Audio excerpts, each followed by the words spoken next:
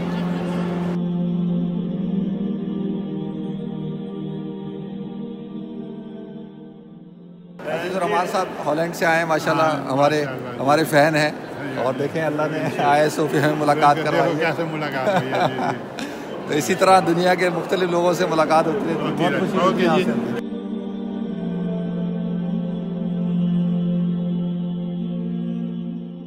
میرا نام محمد منصور جلیل ہے، اور جناب صاحب کا پیج دیکھتے رہتے ہیں، مطلب کہ بہت انفارمیٹیو ویڈیوز ہوتی ہیں ان کی، اور بہت سیکھنے کو بھی ملتا ہے ان سے۔ اور آپ کے ذہن میں تھا کہ ہماری ملاقات یہاں ہوگی؟ نہیں بالکل، میں نے ابھی آپ کو دیکھا کہ آپ پکچر اور ویڈیوز بنا رہے تھے، تو اس طرح سے اور ملاقات ہوئی۔ کیسے ہیں آپ؟ میرا نام عمر فاروق، ماشاءاللہ۔ تو یہ دونوں دوست ماشاءاللہ ہزاروں لاکھوں دنیا کے اندر ہیں، الحمدللہ ان میں یہ آج دو سے ملاقات ہو گئی۔ ابھی نیچے ہالینڈ سے ایک فیملی آئی ہوئی تھی، ان سے ملاقات ہوئی، ڈینمارک کی فیملی سے ملاقات ہوئی، تو کافی لوگ ماشاءاللہ دیکھ رہے ہیں دنیا کے اندر۔ اور میں سمجھتا ہوں سوشل میڈیا کا یہ زیادہ اچھا فائدہ ہے نا کہ لوگوں کو ہسٹری بتائی جائے، پہلے تو ہم خود دیکھتے تھے۔ اور اسپیشلی میں یہ کہنا چاہوں گا کہ مفتی صاحب ریسنٹلی ابھی جارڈن میں تھے، اور پھر اس کے بعد آپ جب مدینہ منورہ میں گئے تو وہاں سے بھی جو آپ نے لائیو ویڈیوز لی، تو مجھے مطلب بہت انفارمیٹیو ویڈیوز ہوتی ہیں، اسپیشلی ہسٹری کے ساتھ۔ بہت خوشی ہوئی آپ لوگوں سے ملتے ہیں انشاءاللہ۔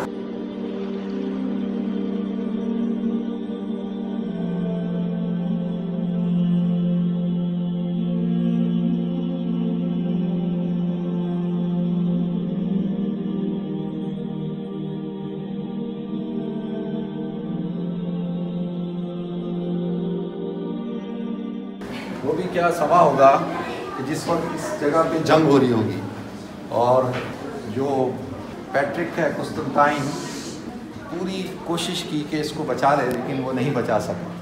اللہ تعالیٰ نے مسلمانوں کو فتح عطا فرمائی۔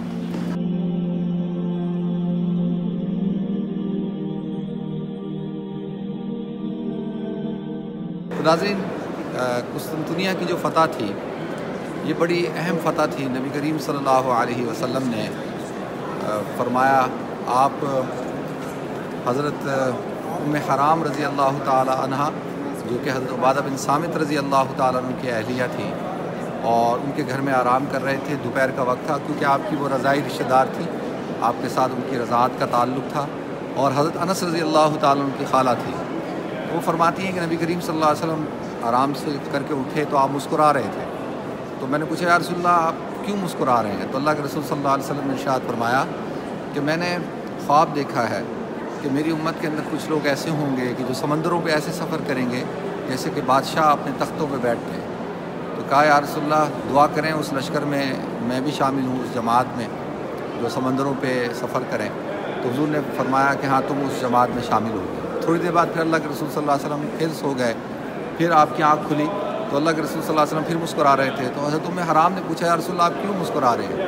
کہا کہ مجھے دکھایا گیا ہے کہ ایک لشکر ہے جو قسطنطنیہ کو فتح کرے گا، اور نعم الامیر و امیرھا، اس کا امیر بہترین امیر ہوگا، اور نعم الجیش جیشھا، اور وہ بہترین لشکر ہوگا، اور اللہ تعالیٰ نے اس لشکر کی مغفرت فرما دی ہے۔ تو ناظرین، حضرت ام حرام نے کہا یا رسول اللہ میں بھی اس لشکر میں دعا کریں شامل ہوں؟ تو آپ نے فرمایا نہیں، تم پہلے لشکر میں شامل ہوگی۔ تو لہذا جب حضرت عثمان رضی اللہ تعالیٰ عنہ کے دور میں حضرت امیر معاویہ رضی اللہ تعالیٰ عنہ کی قیادت میں سب سے پہلا بحری بیڑا بنا کر روانہ کیا گیا، جو یورپ میں قبرص تک، یونان تک پہنچا، اور یہاں پر انہوں نے بغیر لڑائی کے فتح حاصل کر لی۔ تو لہذا اس بنیاد پر حضرت ام حرام اس لشکر میں شامل تھی، اور جب آپ گھوڑے پہ سوار ہو رہی تھیں تو آپ اس لیے گر گئیں، اور جس کی وجہ سے آپ کا انتقال ہو گیا، آپ کی شہادت ہو گئی۔ تو ناظرین، اسی جو حضور کی جو حدیث ہے مغفرت کی بشارت جو دی آپ نے، تو حضرت عمر بن عبدالعزیز رحمۃ اللہ علیہ، حضرت اور صحابہ کرام، اور حضرت ابو ایوب انصاری رضی اللہ تعالیٰ عنہ اس لشکر میں شامل تھے، اور عمر بن عبدالعزیز، ہشام بن عبد الملک اور عباسی خلفاء، یہ ساروں نے کوشش کی کہ بھئی کسی طرح سے قسطنطنیہ جو ہے وہ اس کو فتح حاصل ہو جائے، لیکن یہ فتح اللہ تعالیٰ نے 1453 عیسوی میں اللہ تعالیٰ نے سلطان محمد فاتح کے مقدر میں رکھی تھی کہ اس کے ذریعے سے اللہ تعالیٰ نے اس کو فتح کیا. تو ناظرین جب سلطان محمد فاتح داخل ہوا ہے تو کرسچنوں کا یہ عقیدہ تھا کہ جو بھی اس چرچ کے اندر رہے گا اس کو کوئی نقصان نہیں پہنچا سکتا. تو لہذا آتا ہے کہ بڑی زبردست لڑائی ہوئی اور سلطان محمد فاتح نے ایک اسپیشل فورس بنائی تھی اور جس کا سربراہ آغا حسن تھا. وہ 30 لوگوں کو لے کر اس میں داخل ہوا، چڑھنے کی کوشش کی اور وہ شہید ہو گیا اور اس کے ساتھ ساتھی بھی شہید ہو گئے.